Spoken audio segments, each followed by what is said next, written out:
In version 1.4, we're going to be getting two very strong DPS characters in Jingliu and Topaz. And while, players are going to be very excited for them and players are very excited about Imbibitor Lune, today I want to, circle back to Kafka, who came out in 1.2, because I think she's still an amazing DPS character. And I do want to talk about why I think she's going to remain one of the best DPS characters in the game for a long time. So, I want to start out first with why Kafka is, as good as she is now, and then I'm going to go into why I think that's going to remain the case for a long time. So, Kafka's niche is the main reason that she is as good as she is, and that niche is, rather than her damage focusing on regular, DPS type damage, she focuses on DoT application and then detonating all the DoTs that are on a character or on an enemy.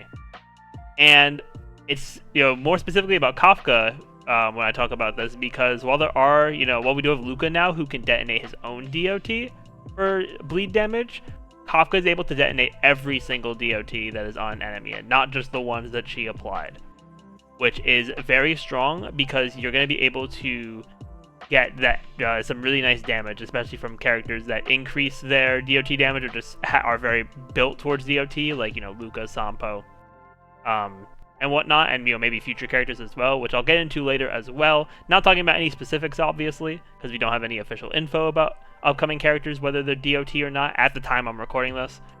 But there are only very few DoT characters in the game, because as of version 1.3, it's pretty much just Kafka, Sampo, and Luka for DoT, and then of course you'll run supports, Pellis, Overwolf, Asta, whoever you want to run to increase the damage as well. But with this niche being so small, this leads me into why I think she's going to remain relevant and she's always going to be a very strong DPS option. So right now, outside of Kafka, every other DoT character is a 4-star, which is not inherently a bad thing, especially in the state of the game right now. But because everyone who's a DoT character is a 4-star right now, there's always a chance for them to release more limited 5-stars that specialize in DoT.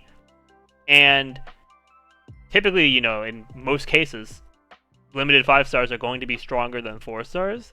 So it's safe to say that if they do release a limited 5-star character that will have DoT effects, whether it's another shock applier, if it's a burn applier, bleed applier, or wind shear, that their DoT damage built to the same level as the 4-star will be a good amount higher. Similarly to the kind of power creep that we saw between Locha and Bailu and Natasha, just because Locha's healing was way higher. I feel like it's gonna be a very similar thing if we, if we get a new physical, DoT character for like a limited 5-star. And these characters being stronger and having more DoT damage is ultimately just going to benefit Kafka more and more, because she's able to detonate all those DoTs with the use of her skill. So if those DoT damages are already high, she can have them activate more times than if you weren't using Kafka. So that's going to make her into even more of a must-have character, especially for people who want to play that DoT gameplay. Although I'm sure many of the people who want to use that kind of gameplay do have Kafka already. I know a lot of people were saving for her when her banner came out, myself included. So yeah, I definitely think if we do get limited 5-star DoT characters, I definitely plan to pull for them, because I do want to make my Kafka team even better if it's possible. But yeah, overall, Kafka is just going to be a long-lasting character. She's going to age very well. I think she has been so far. And sure, other characters like Imbibitor Lune, and then probably Jingliu and Topaz as well. They are probably going to have a lot of raw damage, and on one hand you may be like, oh yeah, they do way more damage than Kafka. Why would you use Kafka? But because Kafka is more team-oriented and DoT-oriented, so it's not, the damage isn't all up front. She's still going to be very good, and she's only looking like she'll be getting better. Whereas those other DPS characters that are more standard or traditional damage dealers, they do have a higher chance of being Powercrept, which makes Kafka probably a lot more valuable if you're thinking about a long-term perspective. But with that, everyone, I'm going to end it off there. Let me know in the comments down below what you think about Kafka and how she is in the game after, basically 2 versions since she came out. Like a version and a half since she came out. But yeah, with that, everyone, I want to thank you all for watching. If you enjoyed, definitely be sure to leave a like, comment, subscribe to the channel, and ring that notification bell.